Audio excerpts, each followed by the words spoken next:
Acclamons le Seigneur, acclamons le roi des rois. Lui seul est digne d'être acclamé. C'est lui que nous sommes venus rencontrer ici. Nous ne sommes pas venus voir un homme ou une femme. Nous sommes venus rencontrer le Seigneur. Nous sommes venus l'adorer. Nous sommes venus le louer.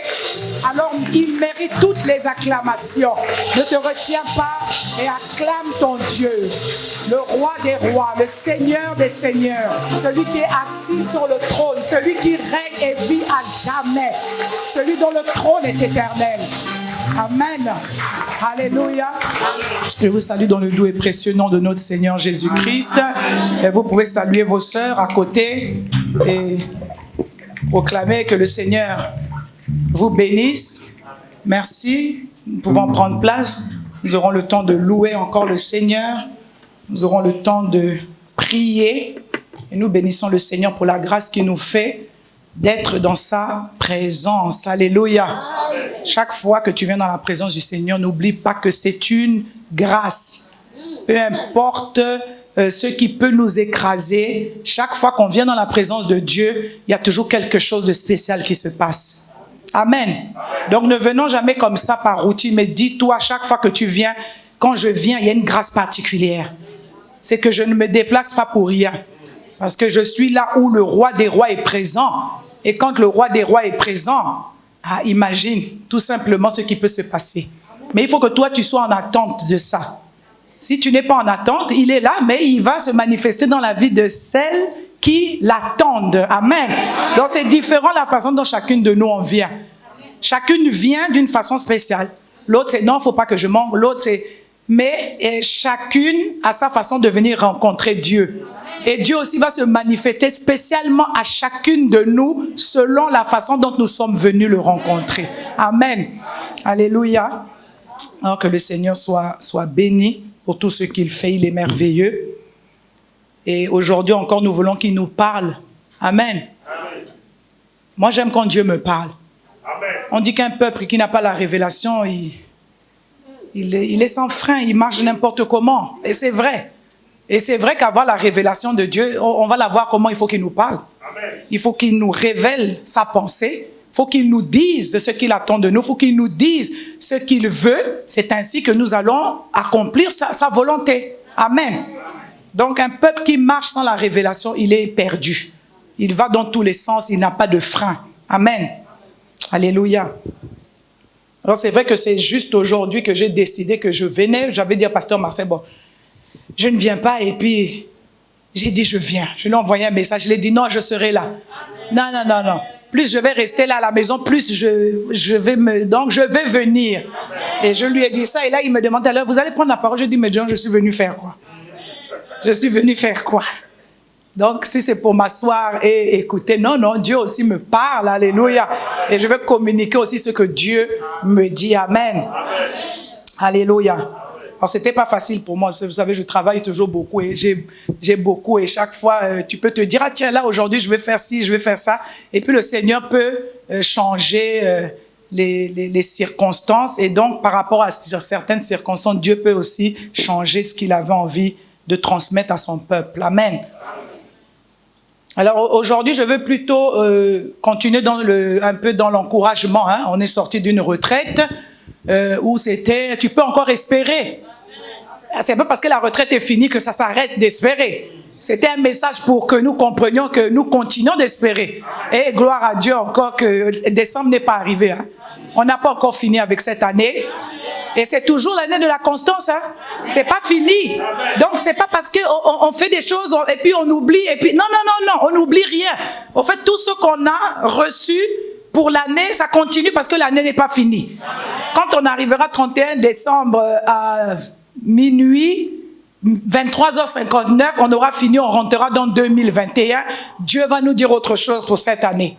Amen. Alors, accrochons-nous à ce que le Seigneur nous a dit, surtout la constance. Ah oui, mais ça c'est sûr. On ne sait pas, on n'est pas à l'abri. Alors demeurons dans la constance, gardons notre façon de prier et surtout maintenons notre foi au beau fixe. Là où l'ennemi va venir piquer, c'est à la foi. Le reste, c'est pas grave. On peut être secoué, on peut avoir quoi, mais là où l'ennemi viendra et il peut gagner, c'est là où il va atteindre notre foi. Ne laisse pas l'ennemi atteindre ta foi. Parce que ce n'est que là, là s'il a réussi ça, c'est terminé. C'est tout. Parce qu'on nous dit de se revêtir du bouclier de la foi qui fait quoi? Qui stoppe les traits enflammés. Le moment où l'ennemi a touché à ta foi, les traits enflammés ne sont plus stoppés. Il va lancer et tu finiras par tomber. Tant que tu fais ça, tu te relèves, tu as ta foi, tu as le bouclier, il ne peut rien. Et c'est ça le plus important. Amen. Alors j'étais en train de penser, je me disais, Seigneur, qu'est-ce que tu veux communiquer à mes sœurs aujourd'hui? Tu veux quoi? Qu'est-ce que tu veux leur dire? Et Dieu connaît toutes choses. Amen. Alors, c'est un message que j'avais déjà préparé depuis, par rapport à une série que j'étais sur laquelle je travaillais. Alors, j'ai intitulé ça « Nourrissez ce que vous voulez amplifier ». C'est peut-être dur, je veux peut-être changer. Donc, en fait, nourrissez ce que vous voulez voir grandir. C'est un peu ça. Quand tu veux voir quelque chose s'amplifier, tu nourris la chose. Tout de suite, pour que le titre soit clair, on va prendre même un enfant. Tu veux que l'enfant grandisse et se développe bien, qu'est-ce que tu vas faire? Tu vas bien le nourrir, n'est-ce pas? Ça, c'est le cas d'un enfant. Dans le cas d'une situation difficile, si tu veux que la situation continue de s'amplifier, ben, tu vas nourrir encore la situation. Amen. Amen. Oui, c'est ça. Donc, nourrissez ce que vous voulez amplifier ou bien nourrissez ce que vous voulez voir grandir. Parce que amplifier, ça veut dire grandir. Amen. Et souvent, c'est ce qui se passe avec nous. Alors, c'est parce qu'on est dans la réunion des femmes, dans notre culte des femmes. C'est en général, hein, les hommes et les femmes, mais souvent les femmes, on a tendance à, comment dire ça, à nourrir les plaintes, à nourrir les événements qui sont passés, et on nourrit, et ça s'amplifie. Amen. Quand quelque chose est passé, c'est passé.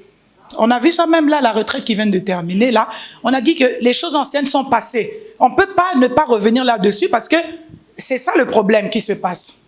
On veut bien avancer, on veut garder la foi, mais il y a quelque chose qui ne va pas. C'est que, au lieu de nourrir ce que nous voulons voir grandir dans le sens des choses positives qui nous apportent quelque chose, souvent, qu'est-ce qu'on fait? On nourrit ce qui n'a pas besoin de grandir, au fait. Et c'est ce qui se passe souvent. On peut appeler ça même dramatiser. On peut le dire comme ça. C'est-à-dire quand tu dramatises une situation, tu nourris la situation pour qu'elle devienne plus grande. Des fois, c'était tout petit comme ça, mais à force de répéter, ça commence à grandir. Et on nourrit avec quoi? Avec nos paroles. On nourrit avec nos paroles. Tout dépend de la façon dont tu prends la chose. Soit tu répètes, soit tu gardes, soit tu confies à Dieu, soit tu confies aux autres. Ça aussi, c'est une façon de nourrir aussi, hein, pour grandir. J'ai eu une situation, et puis bon, c'est entre moi à la maison, là, ça commence à arriver, 1, 2, 3, 4, 5 personnes, et puis là, tu as nourri la chose, du coup, ça s'amplifie. Parce que quelqu'un pourra te dire, ah, vraiment, non, là, ma soeur, ça là, faut pas laisser, hein, c'est trop. Et là, ça nourrit, ça grandit. Toi, tu avais décidé de laisser, mais comme tu as emmené chez une autre soeur, la soeur t'a dit une chose, du coup, ça a nourri encore, et la chose s'amplifie. Même quand tu voulais laisser. Amen. Amen. Est-ce que chacune voit de quoi je parle là? Amen. Voilà, c'est exactement ça. Alors, on veut savoir comment on peut rebondir dans des situations de la vie qui nous ont emmenés en bas. Comment rebondir? Mais déjà, si tu ne veux pas rester en bas, il faut éviter de nourrir ce que tu veux grandir. Ou même dans le sens contraire, ce que tu veux voir s'amplifier dans ta vie, nourris-le, mais des bonnes choses. Ne fais pas le contraire. Tu dis, je veux que ma foi s'amplifie, il faut que tu nourrisses ta foi. On nourrit la foi comment? Tu connais comment on nourrit la foi. Ah oui.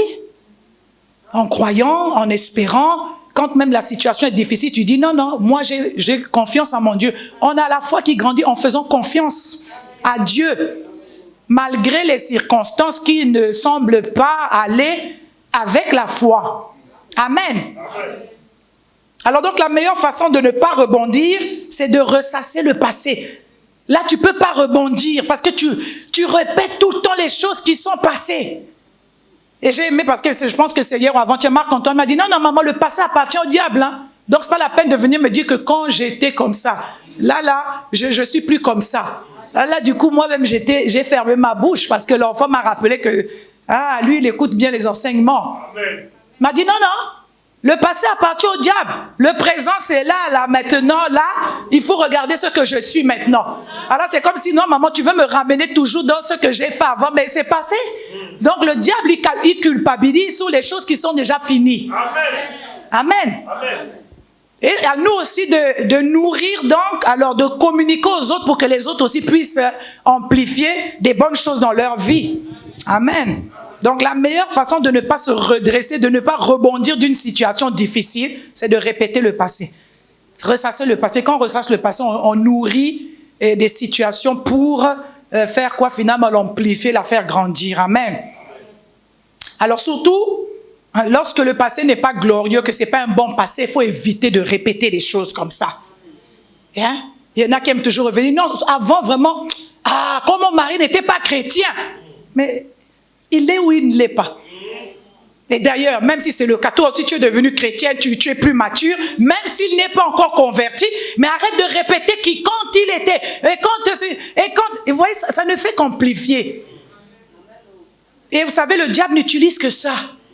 C'est un amplificateur au fait, lui il aime ça, amplifier les mauvaises choses, amplifier la culpabilité, amplifier l'accusation, amplifier les choses qui sont finies. C'est fini.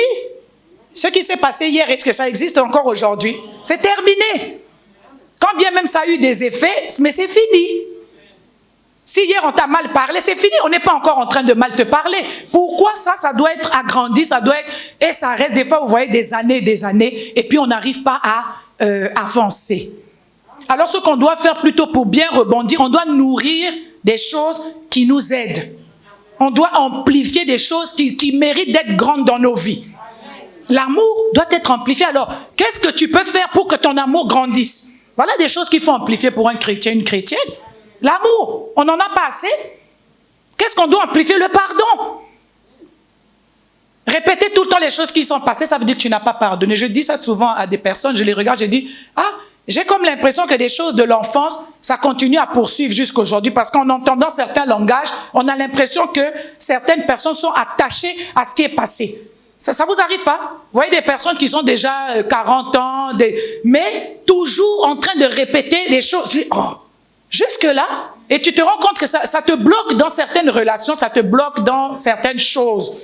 Parce que tu es resté là et tu répètes tout le temps, oui, non, pardon, moi je préfère me méfier parce que à cause de... quand j'étais petit, franchement, on ne va pas répéter quand j'étais petit. Ça existe, mais il faudrait que ça passe. Parce que ça nous empêche, et ça empêche Dieu de pouvoir accomplir pleinement ce qu'il veut dans nos vies. Vous savez, c'est ça le problème. Donc il ne faut pas. Quand ton passé n'était pas bon, ou le passé de quelqu'un, il faut éviter de le répéter. Parce que lui-même, le Seigneur a dit, voici, toutes choses anciennes sont passées, toutes choses sont devenues nouvelles. Quand le passé n'est pas glorieux, laisse les autres, s'ils s'en rappellent, c'est leur problème. Mais toi, tu vis une vie paisible. Puisqu'on te dit que toutes choses sont passées. Il faut que tu acceptes ça. Vous savez, c'est ça la vie chrétienne. C'est qu'on t'a dit quelque chose, il faut que tu l'acceptes. Parce que la parole, elle peut être dite comme ça, mais si toi tu ne l'acceptes pas, tu ne l'intègres pas dans ta vie, elle n'a pas d'impact. Elle va avoir l'impact chez la personne qui a accueilli cette parole-là. Vous savez, c'est ça qui fait la différence entre plusieurs personnes assises dans la même église, qui écoutent la même parole. Ça dépend maintenant de comment toi tu vas prendre cette parole. Comment tu vas t'approprier cette parole. C'est ça qui fait la différence. Alors écoutez, Jésus veut vous emmener plus haut. Jésus veut vous emmener plus loin. Car il veut vous voir victorieuse. C'est ce que Jésus veut. Lui-même, il a la victoire. Si tu ne crois pas que Jésus a la victoire, on peut te dire ça, tu peux même lire ça, tu peux regarder les films. Oh, Jésus a la victoire, tu chantes. Mais tu n'as pas intégré la victoire dans ta vie. Donc tu n'es pas victorieuse. Tu vas seulement chanter, tu vas dire, oui, il est victorieux, il a vaincu, mais il a vaincu. Si lui, il a vaincu, ça veut dire toi aussi, tu es victorieuse. C'est ce que lui, il veut. Il n'a pas vaincu comme ça pour le fun. Il a vaincu pour que nous nous approprions cette victoire. Peu importe le passé. À partir du moment où Christ rentre dans notre vie, nous sommes des nouvelles créatures. Alors, tout ce que Christ a laissé, ça nous appartient. Là, nous sommes co-héritières. Alléluia. Alors, Jésus veut nous voir victorieuses. Amen. Alors, tout ce que vous nourrissez prend de l'ampleur. Tout ce que vous allez nourrir prend de l'ampleur. quand je vais regarder mon fils de 13 ans aujourd'hui, qu'à ma taille, je le regarde, il était prématuré comme ça, bien costaud, et c'est ça, c'est pas comme ça en respirant l'air. Hein. Donc il est bien nourri, et voilà, et on voit comment ça prend de l'ampleur. N'est-ce pas? Tu peux même regarder seulement chez toi, quand tu te nourris trop, ça prend de l'ampleur. Amen. Il n'y a qu'à me voir maintenant. On sent que ça va. Donc, voyez. Donc, c'est ça. Ce que tu nourris va prendre de l'ampleur. Alors, tu veux que qu'est-ce qui prenne de l'ampleur dans ta vie? Il faut que tu choisisses. Aujourd'hui, tu vas décider. Ah, je veux que quelque chose prenne de l'ampleur. Tu vas regarder aussi dans ta vie qu'est-ce qui a pris de l'ampleur et que finalement, ça ne te sert à rien. Ça a grandi dans ta vie, mais ça ne t'apporte rien du tout. Alors ça, tu vas l'enlever et tu vas plutôt décider de choisir des bonnes choses pour une chrétienne. Ce que tu veux qui prenne de l'ampleur. Tu vas nourrir des choses que tu veux qui grandissent chez toi. Selon la parole. Alléluia. Alors j'encourage chacune à ne pas passer des heures à remémorer des échecs. Ça, c'est franchement, ça ne fait pas du bien, hein? Quand tu t'assois et puis tu te rappelles seulement des échecs que tu as eus. Franchement, est-ce que c'est agréable? C'est pas agréable. À un moment, ça t'oppresse, si tu redeviens triste, tu deviens bizarre, ça peut donner de la colère. Donc, il ne faut pas faire ça. Parce que quand on se remémore, on nourrit. Voilà pourquoi même dans la parole de Dieu, l'apôtre Paul disait que même nos pensées soient ramenées captives à l'obéissance de Christ. Même les pensées. Il ne faut pas nourrir des pensées n'importe comment, sinon elles vont prendre de l'ampleur. Quand tu nourris tes pensées, tu es assis, on te voit là. Qu'est-ce qu'il y a? Oh non, je pense. Tu penses à quoi? Calmement, tu es en train de nourrir les pensées qui vont te détruire, qui vont te rendre maussade, qui vont te rendre malheureuse, qui vont te rendre, voilà, pas à l'aise. Hein? Alors, il ne faut pas passer des heures à vous remémorer des échecs avec des personnes qui aiment faire la même chose. Tu t'assois avec une soeur ou un frère là, et puis là, vous commencez à raconter. Ah, vraiment. Tu as vu, non, quand là, j'avais eu mon telle chose, là, ça n'avait pas marché. Ah, vraiment, ah, moi-même, hein, c'était comme... Et puis là, vous êtes... Oh, quelle belle conversation. C'est pas agréable. Pas du tout. Non, mais vous devez vous asseoir et parler de l'avenir. Parler de l'avenir glorieux. De parler de la victoire de Christ. Non, mes frères, mes sœurs, mais tu sais, mais Christ a tout remporté, au fait. Il nous donne la victoire. Il faut qu'on s'approprie de la victoire. Alors, est-ce qu'on peut prier, puis est-ce qu'on peut louer le Seigneur et puis dire, ah, victoire. C'est ça, c'est pour ça qu'on est des chrétiennes. Et des chrétiens, c'est pour être victorieux. On est victorieux. C'est pas même pour l'être, c'est parce qu'on l'est. Vous savez, tout ce qui est dit dans la parole existe déjà. Maintenant, pour que ça se manifeste, il faut que toi, tu t'appropries. Il faut prendre. S'approprier, c'est prendre. Je prends, je récupère ce qu'on m'a donné. Mais on te donne, toi, tu répètes tout le temps. Tu ne peux pas t'approprier. Amen. Des vies d'échecs, de parler des échecs, d'une mauvaise vie, des douleurs que tu as eues, des choses qu'on t'a fait. Toujours, on répète.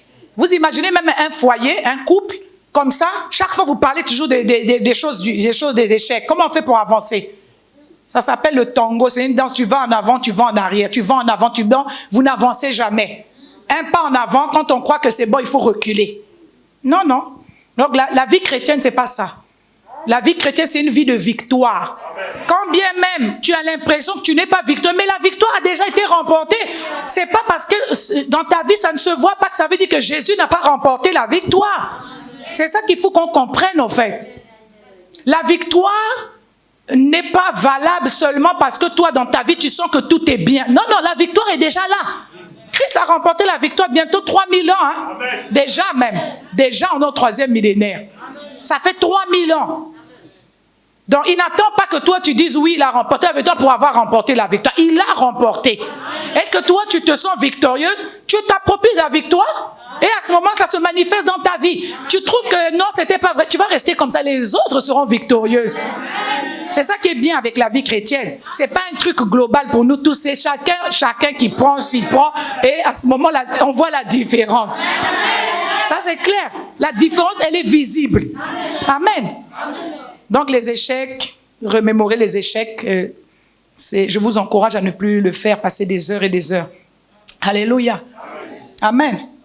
Donc, il est beaucoup plus sage et efficace et même vital pour vous que vous allez directement parler avec Dieu lui-même. Quand quelque chose est trop, c'est mieux pour ta vie. Va te mettre aux pieds de Jésus, va lui parler de ça. Tu verras, aller parler à Dieu des choses qui te tracassent dans ton cœur. Tu es mieux que d'attendre un commentaire d'une personne. Mais souvent, c'est comme si on va chercher des commentaires là. Et en fait, tu regrettes. Qui m'avait dit d'aller parler? Et puis, la personne a fait un commentaire, ça t'a gâché toute la journée. Il faut que tu es allé. Non, non. Il n'y a que Jésus. Tu es dépassé. Va trouver Jésus. Même sur place, le Seigneur, vraiment. Ça, je ne veux plus. Éloigne ça de moi. C'est tout. Mais non, on va aller parler. Non, tu sais, sur la situation là, toi, tu avais déjà vécu quelque chose comme ça. Et puis là, on ajoute, et puis ça grandit. C'était tout petit, maintenant c'est devenu gros. Tu as les maux de tête, tu ne te sens pas bien à cause de ce commentaire de l'autre. Tout ce qui est dit dans la parole est la vérité. La vie et la mort sont au pouvoir de la langue. On te tue seulement avec un commentaire qu'on a fait. C'était pour toi la chose, c'était petit, tu pouvais régler ça avec le Seigneur. Tu allais dire à quelqu'un, la personne aussi vivait plus que toi. Elle a ajouté, du coup, c'est devenu une montagne. Tu ne peux plus escalader la montagne. Tu restes en bas. Et tu es épuisé, ça t'écrase. Alors ne nourrissons pas des choses qui ne nous font pas du bien. Amen. Alors nous allons prendre un texte là, dans Psaume. Nous allons voir comment David a réagi quand il était oppressé, il était vraiment attaqué au bout. Et David, dans le psaume 138, verset 3, donc que je dise bien, oui, 138 au verset 3, après nous allons prendre un autre. Psaume 138, 3, voici ce que David dit. Le jour où je t'ai invoqué, tu m'as exaucé. Le jour où je t'ai invoqué, le même jour, le jour où je t'ai invoqué, tu m'as exaucé. C'est ça, 138, 3. Tu m'as rassuré, tu as fortifié mon âme. C'est ce que David dit. Le jour où je t'ai invoqué, tu m'as exaucé. Tu m'as rassuré, tu as fortifié mon âme. Amen. Ça devrait être comme ça pour nous. David sait que dans ces situations-là, qu'est-ce que j'ai à faire? C'est aller vers l'Éternel. Et quand il va vers l'Éternel, il dit, je t'ai invoqué le jour même et tu m'as exaucé. C'est ça. Le Seigneur sait quand on est dans des situations compliquées. Au lieu d'aller s'asseoir, les nourrir et bavarder, c'est ce qu'on fait, on n'a pas le réflexe de se dire, je vais aller vers le Seigneur. Le Seigneur va t'exaucer. Il va te donner la paix, il va écarter tout ce qui est obstacle dans ta vie. Il va le faire rapidement. Il ne va pas tarder. Amen. Amen. Mais faut-il encore prendre ces choses-là et aller vers Dieu? Et aller vers le Seigneur? On préfère aller parler.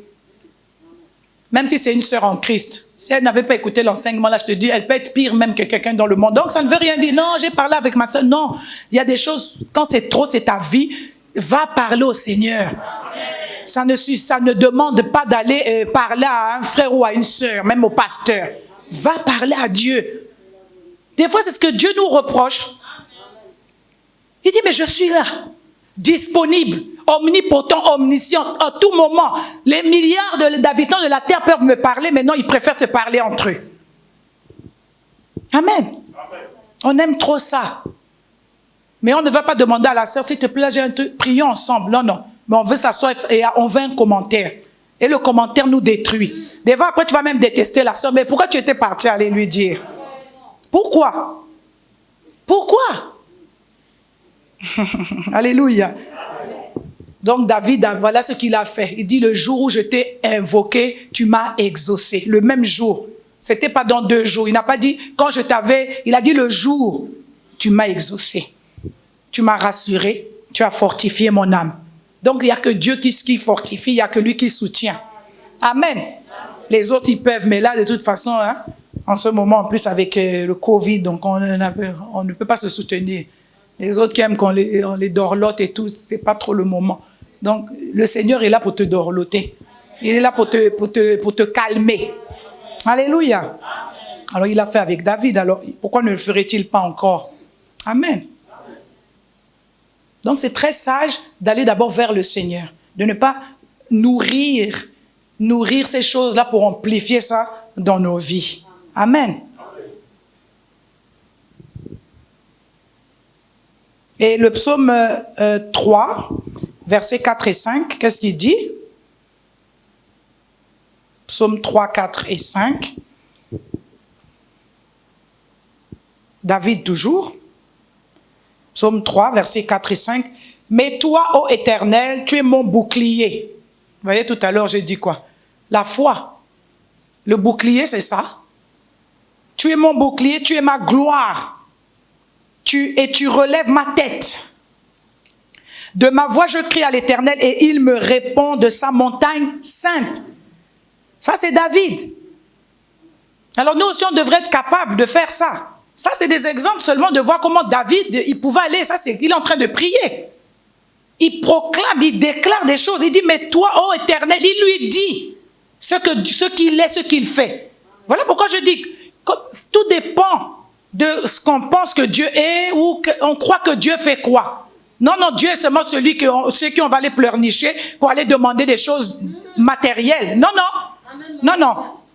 Non, non, une souffrance de l'âme, je préfère qu'on me libère de ça que de me donner un bien matériel. Parce que vivre avec un poids, c'est trop lourd. C'est trop lourd.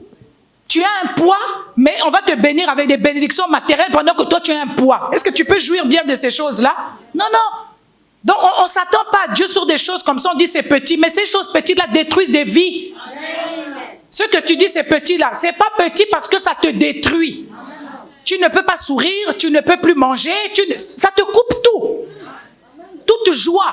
Alors, vaut mieux que le Seigneur me délivre de ça que de me donner des choses pour faire quoi? Pour donner le sentiment que je suis heureuse, mais je ne suis pas heureuse. Je ne suis pas heureuse. Si tu n'es pas heureuse, même si tu as plein de choses, qu'est-ce que ça fait? Tu n'as pas envie. Tu n'as pas le goût. Combien de fois vous avez vu la nourriture devant vous, tu n'as pas envie de manger? La nourriture sent bon, tu ne sens même pas l'odeur de la nourriture. Pourquoi? À cause d'une tracasserie, quelque chose qui te dérange. Mais il n'y a que Dieu qui peut nous délivrer de ce genre de choses. Quelle est la personne qui peut t'enlever ça? Moi, je me pose la question. Quel est l'homme ou la femme ou le médecin qui peut t'enlever ça? Même les psychologues, ils ne peuvent pas. C'est seulement le Seigneur qui peut te donner la paix pendant que toi, tu as le tourment. Il n'y a que lui. Et David avait compris ça. Quand David réfléchit, il dit, oh, quelqu'un qui a été capable de prendre un petit berger qu'on balançait là-bas avec les brebis et qui a fait de lui un roi. Mais qu'est-ce qu'il ne peut pas faire, ce Dieu-là? Qu'est-ce qu'il ne peut pas faire dans ma vie? Alléluia. C'est pour ça qu'il faut se remémorer. Il faut à un moment donné s'asseoir en tant que chrétien et dire, mais finalement, Dieu, il est qui, quoi pour moi? Quel est le sens de ma vie chrétienne? C'est venir à l'église faire, ou bien j'ai vraiment une relation avec Dieu qui fait en sorte que à tout moment de ma vie, peu importe les circonstances, je suis capable de l'invoquer. Et peu importe l'endroit, même si ce n'est pas à l'église, surtout pas, parce qu'ici tout semble bien, on est bien, on entend la parole, on a la paix, on est bien. Puis quand on sort, la réalité va nous rattraper. Et après tu fais quoi? Quand tu te retrouves seul face à cette réalité, il n'y a que Dieu qui est avec toi. Alors tu devrais mieux faire de l'invoquer, de lui dire, tiens-moi par ta main, parce que sinon je ne tiendrai pas. Hein. Au lieu d'aller parler aux gens, je ne peux pas, non, tu sais, c'est comme ça, hein, donc voilà, bon. Non, non, on n'a pas envie de ces choses-là. Alors David dit ça dans le psaume-là, qu'on vient de voir, le psaume 3. Mais toi, ô Éternel, tu es mon bouclier. Ça veut dire que même quand la foi veut vaciller, mais toi, tu es mon bouclier, tu es donc ma foi, parce que le bouclier, c'est la foi. Donc Dieu, c'est celui le seul, quand tu penses, tu dis non, il est mon bouclier. Même quand je n'arrive plus à prier, je n'arrive plus à lire la parole, il y a des moments comme ça. Mais tu dis, Seigneur, tu es mon bouclier. Tu vas me relever. Tu vas me ramener là où je dois être. Il n'y a que Dieu. Voilà les gens de prière qu'on ne fait pas. Mais on va prier beaucoup, boum, boum, mécaniquement. Mais on a beaucoup de besoins, nous. Personnellement, nos prières individuelles, c'est ça, c'est pas prier avec des gens, ça. Ça, c'est toi seul. Amen. Toi seul. Dans ton retranchement, quand tu vas montrer ton cœur à Dieu, le seul qui connaît, qui sait ce qui se passe. Tu vas devant lui et tu lui dis, là, je ne peux plus, il sait. Il sait que tu ne peux plus, mais il faut lui dire. il sait, mais il faut que tu lui dises. C'est pas, mais le Seigneur ne m'avait pas vu. Il ne sait pas ce que je vis. Il sait. Mais appelle-le. Il ne peut pas te forcer. C'est comme je dis, tu viens là, tu t'attends à quoi? Si tu es parti de la maison, tu es venu, tu dis, Seigneur, là, je m'attends à telle chose, à telle parole. Tu repartiras étant heureuse parce que tu as reçu ce que tu étais venu chercher. Tu vois, c'est différent de tout, de chacune. Amen. Alors, il dit, tu es ma gloire. C'est pas un homme qui est ta gloire. C'est pas une circonstance qui est ta gloire. C'est Dieu l'Éternel qui est ta gloire. C'est lui notre gloire. Quand bien même on te crache dessus, on dit quoi? Tu dis, mais l'Éternel est ma gloire. Il vit en moi. Les gens ne voient pas, mais moi je sais qu'il est là. Donc Christ en moi, c'est l'espérance de la gloire. Il est ma gloire. Même si je suis dans des situations difficiles, il est ma gloire. Ça ne change pas. Et David répétait ça. Et tu relèves ma tête. Même si la tête est penchée, tu relèves ma tête. C'est toi qui me dis, vas-y. C'est toi qui me dis, lève-toi. C'est toi qui me dis, va, fonce. Qui va te dire ça? Quel est l'être humain qui te dira? Non, il te dira, et puis demain, c'est... Oh, dans le cœur, c'était même pas ça. Il y avait la joie que tu restes au sol. Alléluia. David dit, de ma voix, je crie à l'Éternel. De sa voix. C'est pas quelqu'un d'autre qui prie pour toi. C'est pas le pasteur qui prie pour toi. Il y a des choses où c'est toi-même. Tu vas pas attendre de venir à l'église, d'aller voir le pasteur.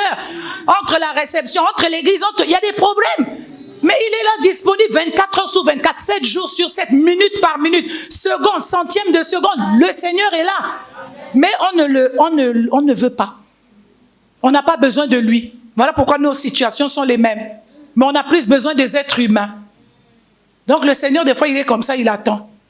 Il voit la situation, il dit, ah, j'attends que la sœur me fasse signe. Et tu ne fais pas signe. Tu pleures seulement, tu parles seulement. Ce n'est pas ça prier, ce n'est pas ça invoquer l'Éternel.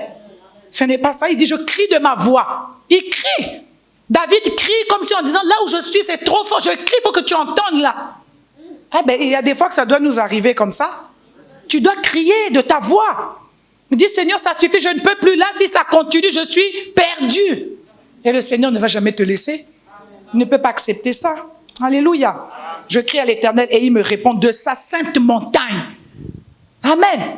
Il est en haut, mais il me répond. Lui qui est sur sa sainte montagne. Amen. C'est important. Donc, on a beaucoup d'exemples dans la Bible, mais David, quand tu regardes les persécutions qu'il a subies, vraiment, il était au bord du gouffre. Là, il est en train de dire ça, il est sûrement caché dans une grotte ou je ne sais pas où, poursuivi par Saül et tous les problèmes qu'il avait. Et là, quand c'est comme ça, il va commencer à voir, oui, ce qui m'arrive là, c'est de ma faute. Ça m'épuise tellement. Vous savez, quand quelqu'un vient à côté de toi et puis la personne te répète sans cesse des choses que toi, tu ne connais même pas. Mais la personne répète des choses. Ah!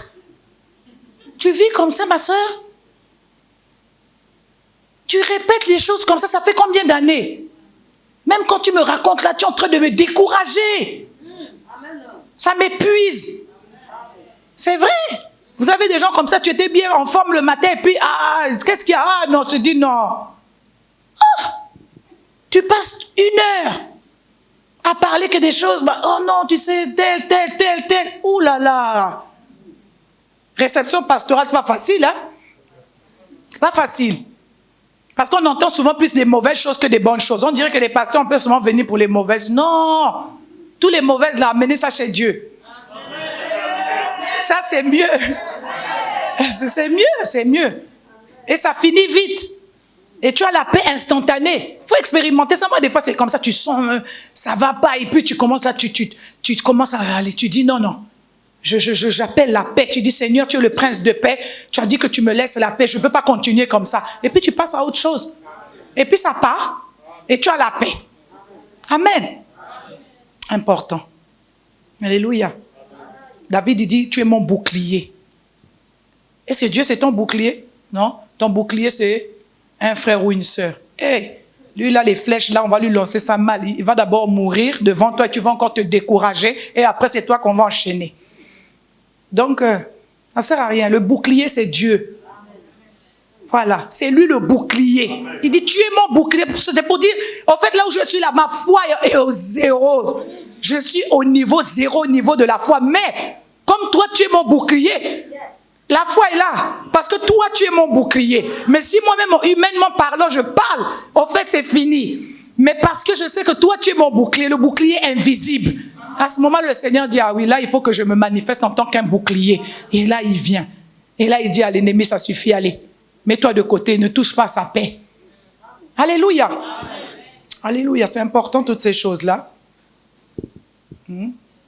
Quand tu regardes le psaume, il dit, tu me rends ma dignité et ma fierté. Hein? Vous allez lire après la suite. Tu me rends ma dignité et ma fierté. C'est ce qu'il lui dit, David. Tu te rends compte? Dieu te rend la dignité, il rend la fierté à quelqu'un. Ce n'est pas un homme qui peut te rendre ta fierté. Non. Parce que les événements du passé vont toujours exister. Donc, qui va te rendre ta fierté? Qui? Personne. Il n'y a que Dieu qui sait que les choses sont passées. Quand lui il te voit clean. Quand il te voit, il n'y a rien. Mais toi, si tu rappelles ça tout le temps, Dieu va dire, mais mon Dieu, moi je ne la vois même pas comme ça. Mais tout le temps, elle est en train de parler de ce qu'elle était avant. Est-ce qu'elle a changé, elle a une nouvelle vie ou bien elle est toujours avant? Mais Dieu, quand il te voit là, il ne voit pas tout ce que tu es en train de dire. Hein? Donc il se pose même la question, bon, écoute, il faut que je la laisse parce qu'elle considère qu'elle est comme ça. Et c'est enlever à Dieu, comment dire ça? C'est enlever à Dieu ce rôle de père et d'amour là, qu'il a. C'est lui enlever ça. Parce que tu veux répéter. Il ne faut pas répéter tout le temps. Les choses passées, tu ne répètes pas ça. Même quand on prie, ne répète pas ça. David, quand il parle, il ne dit pas, oui, je sais, j'ai déconné avec Bathsheba, j'ai fait ci, j'ai fait ça, je comprends, voilà pourquoi Non. Il dit seulement, oh Éternel, je t'ai invoqué, toi tu as fait. Tu es mon bouclier. Relève-moi, tu relèves ma tête, tu me donnes ma dignité. Il ne répète pas tout ça. Est-ce que Dieu ne sait pas toutes ces choses? Donc tu commences à étaler. À un moment donné, Dieu dit, bon, je pars. Laissez Satan. Satan, on est en train de plutôt prier à Satan. Ce n'est pas Dieu. On ne peut pas ramener à Dieu toutes sortes de choses que lui connaît, qu'il a déjà enlevées. Amen. Amen. C'est comme pour une maladie. Quand on dit que par les meurtrissures de Christ, nous sommes guéris. Maintenant, si toi tu crois que les meurtrissures de Christ là, c'était le médicament de tous les maux, MAUX, donc de toutes les maladies du monde, tu vas guérir. Ça veut dire que ça dit même si la maladie est là, en fait, tu es déjà guéri. C'est pas parce qu'on t'a dit que tu es malade, qu'il y a une maladie, que ça veut pas dire que la maladie n'est pas là. Tout dépend de toi. Tu peux aussi nourrir la maladie et l'amplifier parce que tu passes ton temps qu'à parler de cette maladie. Mais tu peux aussi amplifier ta guérison en proclamant que par les meurtrissures de Christ, d'une manière ou d'une autre, je suis guéri. Tu peux amplifier ça. Donc vous voyez, on fait le contraire. David ne répète pas. Il sait qu'il a fait des choses, il sait qu'il a mal fait, il sait que des fois il s'est détourné, il sait. Mais Dieu n'a pas besoin. À partir du moment où tu reviens, tu dis, tu es mon bouclier, Seigneur. C'est qu'il sait, ah, il est revenu là. C'est là où je t'attendais. Comme le fils prodigue, la même chose. Comme le fils prodigue, la même chose. Il sait déjà. Donc il sait, le Père aussi sait aussi ce qu'il a fait. C'est plus son problème. Son problème, c'est maintenant quand il revient là, il est dans quel état d'esprit? Il est dans un état d'esprit, il a compris, il regrette, donc il ne veut plus être cette personne. Donc ne lui rappelle plus que quand tu étais parti là, quand toi tu avais, donc ça c'est encore nourrir. Alléluia. Donc c'est comme ça. On veut des guérisons, on doit accepter que par les meurtrissures de Christ nous sommes guéris. Ça a été dit, ça a été fait, c'est vrai. Christ a été meurtri et par les meurtrissures là, on est guéri. De n'importe quelle maladie. Maintenant, pourquoi ta maladie persiste? Tu es chrétien parce que toi, tu ne t'es pas approprié cette guérison-là. C'est simple, hein? Tu as refusé, toi, tu préfères que tous les jours, le pasteur va t'imposer les mains. Mais le pasteur, là, il n'est pas malade, lui-même, le pasteur en question. Mais toi, tu es malade. Mais lui, il n'est pas malade. Alors, comment ça se fait? Comment ça se fait? Et c'est des choses comme ça qu'on expérimente. Je vois seulement... En fait, où tu t'appropries qu'on a dit que, en mon nom, voici les miracles qui accompagnent. Non, en fait, il faut avoir... C'est pas instantané, ça fait 6 jours. J'aurais pu faire ça depuis le premier jour. Non, non, au bout de 6 jours, j'ai dit, mais au fait, mais pourquoi je me casse la tête au fait? Je peux commander seulement cette... Au fait, soit tu sais ce qu'on t'a dit, tu l'utilises, soit tu vas payer les médicaments, tu vas être là, tu vas t'inquiéter, et puis l'intestin là va s'éclater, et puis tant pis. En fait, Dieu te va dire, mais je t'ai déjà dit, en fait, c'est pas moi qui vais te faire. C'est tout. C'est tout ça. Voici les miracles qui accompagneront ceux qui auront cru. Est-ce que tu crois? Oui ou non? En fait, il n'a pas demandé accompagneront ceux qui auront jeûné, ceux qui auront confessé leurs péchés. Vous savez, on rentre trop dans des choses où ce sont les humains qui ajoutent en fait. La parole de Dieu dit des choses, on les prend, on s'approprie et on les utilise. Amen. Et ça fonctionne. Amen. Et on devient des magiciens. Mais ça, la magie. Eh bien, c'est ça. Et ça, la magie, hein. La magie, ce sont des choses que tu fais, c'est des miracles pour les gens, ils ne comprennent pas. Comment tu parles à un intestin? Parce que l'intestin doit t'écouter. On dit, voici les miracles qui accompagneront ceux qui auront cru. En mon nom, ils feront ci, et les malades seront guéris. Ils imposeront les mains.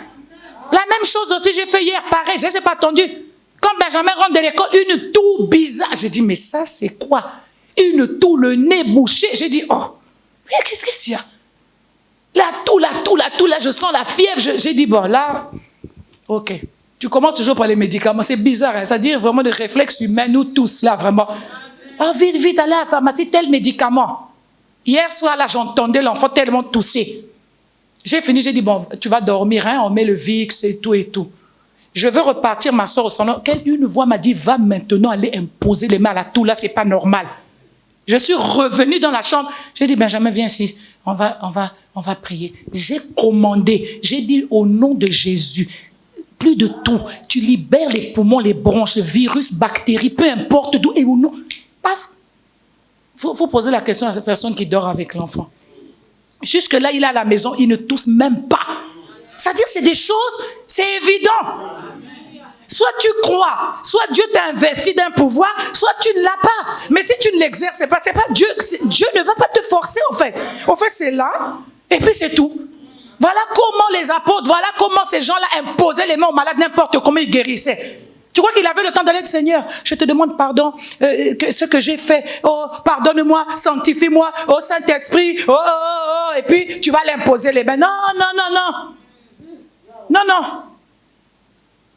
Celui de la piscine de Bethesda, il était posé, il y en a plein qui ont été guéris avant lui. Lui, il est resté à 38 jusqu'à la 39e, là. Mais il y a des bébés qui ont été guéris, il y a des gens qui venaient là, qui va te soulever? Tu connais la vérité, non? Tu sais que là-bas, on machine. Fais un effort. Tu veux seulement qu'on te soulève? Non. Tu veux qu'on te fasse tout? Tu vas rester là. Tu verras les autres vont avancer, et puis toi, il n'y aura rien. C'est tout. Si tu commences pas à expérimenter, impose les mains, les malades sont guéris. Si tu n'expérimentes pas, comment tu sauras que ça marche? Pour des petites choses bêtes, la toux, stop ça. Tu dis, la toux peut s'arrêter comme ça. Quelle puissance! Le Seigneur dit, mais tu attendais quoi depuis? Non, tu vas d'abord acheter les médicaments. Ah Seigneur, pardonne-moi. Il faut demander pardon d'avoir acheté les médicaments parce que, franchement, hein, tu achètes les médicaments, tu n'as même pas encore vu le docteur. Commence d'abord par d'abord l'autre. Ce qui t'a donné. Alléluia. C'est comme ça qu'on vit. C'est comme ça qu'on vit. Amen. Il disait dans ce psaume-là, si j'appelle le Seigneur à mon secours, il me répond de la montagne. Hein? Il répond. Dieu, quand on l'appelle, il répond. Alléluia. Amen. Toujours. Amen. Amen. Toujours et toujours. Donc c'est à nous de décider. Qu'est-ce que nous choisissons? Alléluia.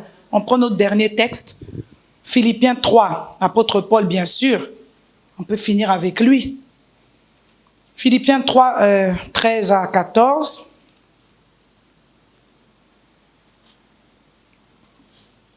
Philippiens 3, 13 à 14. Voici ce que l'apôtre Paul dit. Frères, je ne pense pas l'avoir saisi, mais je fais une chose, oublions ce qui est en arrière. Il dit, je n'ai pas peut-être compris, mais au moins je fais une chose, oublions ce qui est en arrière et me portons vers ce qui est en avant. Je m'intéresse à ce qui est en avant. Verset 14 dit, je cours vers le but pour remporter le prix de la vocation céleste de Dieu en Jésus-Christ. Il dit, j'ai pas peut-être saisi tout, j'ai pas peut-être tout compris, mais au moins, j'ai compris une chose. Je laisse les choses qui sont derrière là, qui me tirent vers le bas, et moi je fixe mon regard en avant. Dieu n'a pas mis les yeux derrière la tête. Pourquoi nous on veut toujours regarder derrière? Il fixe et il regarde en avant. Et il court vers le but de la vocation céleste. Alléluia. De Dieu en Jésus-Christ. C'est ça. C'est ça le secret. Donc nourrir ce que nous voulons amplifier, c'est ça. Qu'est-ce que tu veux amplifier dans ta vie? Tu veux amplifier ta foi? Tu veux amplifier ta puissance? C'est ça. Nourrir, ça, c'est ça. Ah, je veux amplifier mon onction. Ok. Si l'onction qu'on t'a mis, tu ne l'utilises pas. Tu n'imposes pas les mains, ça va se remplir. Et puis après, ça fait quoi? C'est là seulement. C'est inutile. N'est-ce pas? Si un enfant a beaucoup de jouets, il ne joue pas avec les jouets. Les jouets servent à quoi? C'est ça. C'est ça. Donc, tu es un enfant riche d'un père qui est le roi des rois. Tu as tout, mais par contre, tu n'en bénéficies pas. Pourquoi? Parce que, mais tu ne l'utilises pas. Tu ne l'utilises pas. On vous dit que c'est ça, et poser les mains. Les apôtres ont fait, toi tu penses, oh, bon, comme c'est l'enfant, je ne vais pas imposer. Tu imposeras les mains à qui? Dans les campagnes d'évangélisation. Il n'y en aura pas vraiment là, hein, parce qu'il y a le Covid. Commence déjà ici à expérimenter la puissance de Dieu. Commence à savoir si Dieu t'a mis une onction spéciale. Et quand tu réalises, tu dis, ah bon? 1, 2, 3, paf, après tu imposes au cancer. Cancer quitte. Et le cancer part. Parce que là, tout le cancer, ça c'est une maladie. Donc pourquoi il va faire pour des petits, il ne va pas faire pour des grands?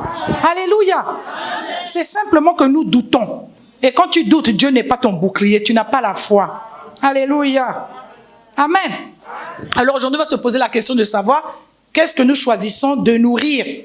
Alors, où on choisit de nourrir l'espoir et la confiance que nous plaçons en Dieu. Donc, soit c'est ça. Qu'est-ce qu'on choisit? Parce qu'il y a un choix. Hein?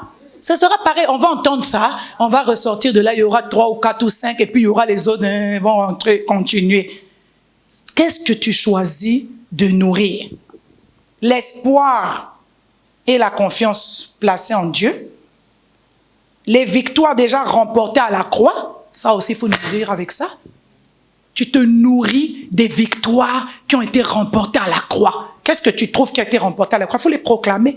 Oui, oui, oui, oui. Christ a fait tel problème de ma vie, il a porté à la croix. Telle chose, il a porté à la croix. Ma stérilité, il a porté à la croix. Mon célibat, il a porté à la croix. Ma souffrance, il a porté à la croix. Ma maladie, il a porté à la croix. Les problèmes de mes enfants, il a porté à la croix. Mes problèmes financiers. C'est ça les victoires. Est-ce que tu te nourris de ça? Alors tu citeras. Tu diras, je me nourris de ça. Que telle situation dans ma vie, la victoire est à la croix. Donc je m'approprie ces victoires-là. Alléluia. Qu'est-ce que tu décides de nourrir? Des promesses divines en te focalisant sur le résultat. Qu'est-ce que nous décidons de nourrir? Alors des promesses divines en se focalisant sur le résultat, c'est ça. Qu'est-ce que Dieu a dit? Il a dit ça. Il a dit ça. Et moi, qu'est-ce que je fais? J'attends le résultat. Il dit, je regarde en avant. Les résultats, ce n'est pas derrière. Derrière, ce sont les échecs. C'est ce qui est passé. Je regarde le résultat. Dieu m'a dit ça, je m'accroche à ça parce que tu n'es pas un homme pour mentir. Je sais que tu vas le faire. J'attends. Et Dieu, il aime ça. Hein? Vous savez, même pour les offrandes, hein, il dit, mettez-moi de sorte à l'épreuve, vous verrez si je n'ai... Vous savez, Dieu... Toi, tu prends ton offrande, tu prends ta dîme. Quand tu mets. Le jour où tu sens qu'il y a un petit problème financier, tu dis, Seigneur, tu m'as dit de te mettre à l'épreuve. Moi, j'ai fait, Seigneur, je n'ai pas le droit d'avoir des problèmes financiers. Mais vous voyez, on n'est pas capable. On n'a pas ça. On nourrit des choses inutiles. Tu dois nourrir ce genre de choses. Ce n'est pas des montants ou quoi que ce soit, c'est ta foi. Qu'est-ce que tu as fait? Dieu a dit, mettez-moi de sorte à l'épreuve, vous verrez si je n'agis pas. Si Dieu n'agit pas, c'est que tu n'as pas donné à Dieu le moyen d'agir. Ah non, c'est la vérité. Il y a des fois, Dieu attend chez toi pour agir. Il veut que toi aussi, tiens, donne-moi ce que... Tu me donnes quoi? Je te donne ça. Tu me donnes quoi, Seigneur? Je te donne ma foi. Quand je vais rentrer dans la fosse au lion, je te dis, Seigneur, je suis prêt que le lion me mange. Mais je sais que toi, tu vas me délivrer. Dieu dit, oh là, tu m'as secoué. Je vais te montrer aussi que je suis Dieu. C'est comme ça. C'est comme ça. C'est pas en fuyant. On te dit là... les autres n'avaient qu'à aller. Et quand tu vois que les autres ne glissent pas, toi tu vas. Ça, c'est pas comme ça.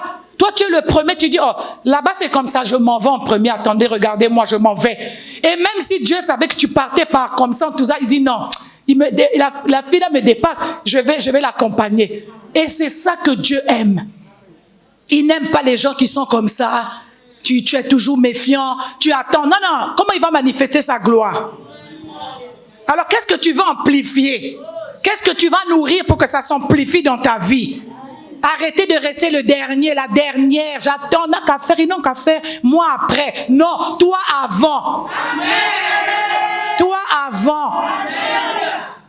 Je disais à quelqu'un la dernière fois, tu sais, ne pas vouloir quand tu humilies, c'est un signe d'orgueil. Ne pas accepter d'avoir un échec, c'est de l'orgueil.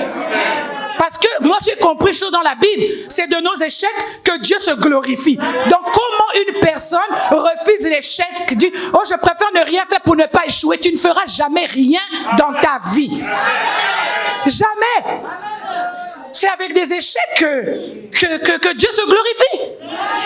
L'apôtre Paul dit ça, j'ai pas bien compris, Dieu sait, on n'a pas compris, on va comme ça en tâtonnant, mais au moins on va avec Dieu. On est sûr du résultat, on est sûr d'où on va, c'est sûr. Donc ne pas vouloir faire parce que tu te dévalorises, toi tu regardes les autres comme plus que toi, donc ah non je vais rester derrière, comme ça il n'avait qu'à faire, on ne me verra pas, comme ça si je me trompe, on veut voir comment tu te trompes, Dieu veut voir comment tu te trompes, et c'est dans tes échecs là que Dieu va te montrer que tu as vu ce que je suis capable de faire avec des personnes qui échouent. Ah ben oui, c'est comme ça, c'est ça.